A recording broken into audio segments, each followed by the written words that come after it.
going to show you how to pair your JBuds Air Sport earbuds directly to your iPhone, okay?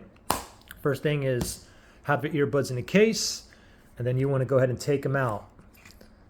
As soon as you take them out, you'll know that they're in pairing mode when it's blinking, when the right side bud is blinking blue, white, blue, white, blue, white, okay? But mine's not in mine's not in pairing mode. So now for me, I'm going to go ahead and press and hold the sensors, the two sensors here on the side for like 3 seconds or until it starts going to pairing mode, okay? So I'm going to hold both, ready, set, go. Just press and hold, and voila. You can see it's only one side, the right side is going to be blinking blue, white, blue, white. So it's in pairing mode now. So now it's in pairing mode. Let me go ahead and grab my iPhone here. I'm going to go to settings. From settings, I'm going to go to Bluetooth. Make sure Bluetooth is turned on. And it's still in pairing mode here. And just wait till it shows up down here. Oh, the JLab JBuds right there. Let's tap on that. Voila.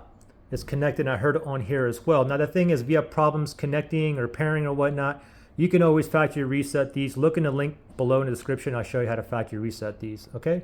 Good luck.